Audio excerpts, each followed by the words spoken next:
The evening of May 21, 2025, began like any other in Washington, D.C.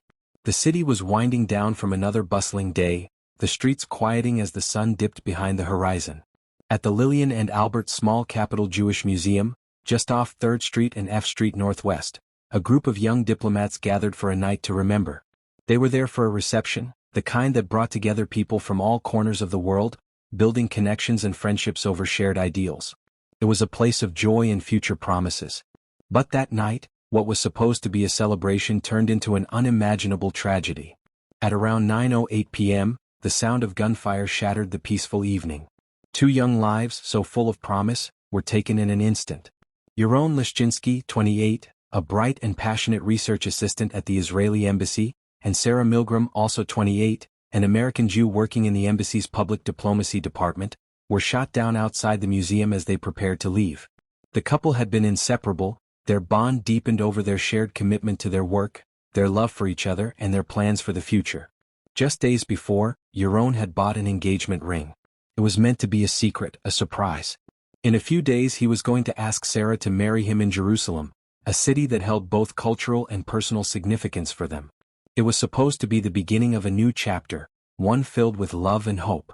Instead, it became a chapter cut short by an act of violence, an act that would not just take their lives but also tear apart the lives of everyone who knew them. The gunman, Elias Rodriguez, was a 30-year-old man from Chicago. A man who, on the surface, seemed ordinary. He had a degree in English and had worked in various nonprofit organizations. But behind this facade, there were darker currents running through his mind. Just moments after the shooting, Rodriguez walked into the museum, shouting a phrase that would haunt the lives of those who heard it. "Free, free Palestine," he declared, as if his actions were justified by the words he spoke.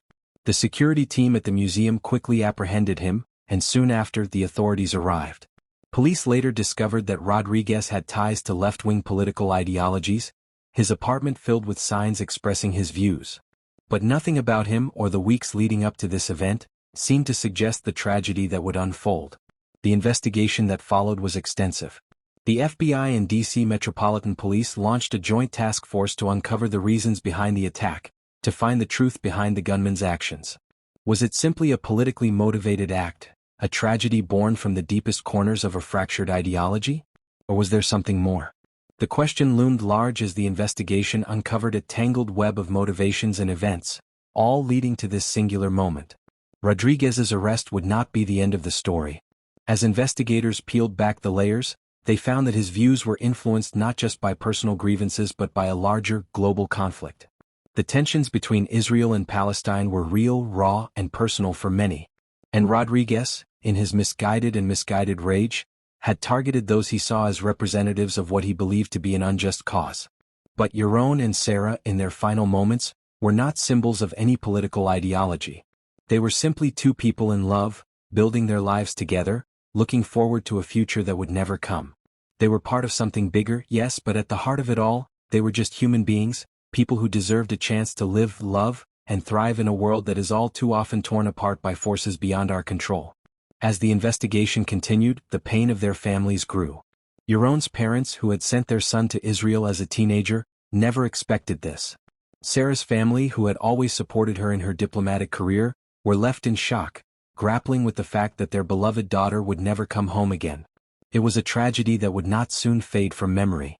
The shooting, in its brutality and senselessness, was a reminder of the fragility of life, the way in which everything can change in an instant.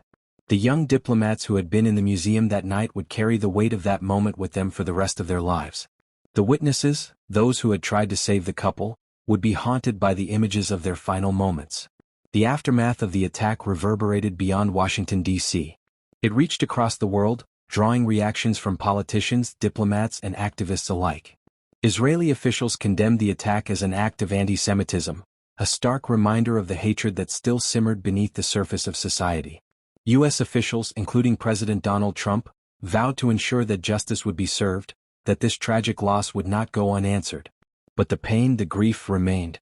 Yaron and Sarah's lives, though tragically cut short, were not without meaning. They had lived with purpose, they had loved deeply, and they had been taken from this world too soon. In the months that followed, their families, friends, and colleagues would remember them not for the way they died, but for the way they lived. In the end, the investigation into the D.C. shooting would be closed, Rodriguez would stand trial, and justice would be pursued. But the question remained, what could have prevented this?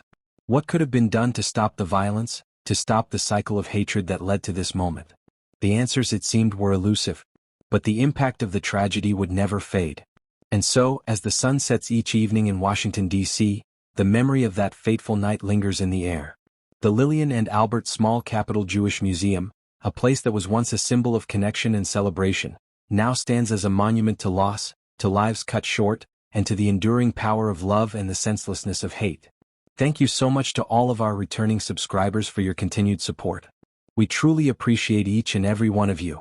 If you're new here, make sure to subscribe to Crime Network Files for more compelling, in-depth stories. We'd love to hear from you. Drop a comment letting us know where you're watching from in the time. Don't forget to like and share if you enjoyed today's video. Your support helps us continue bringing you gripping true crime content.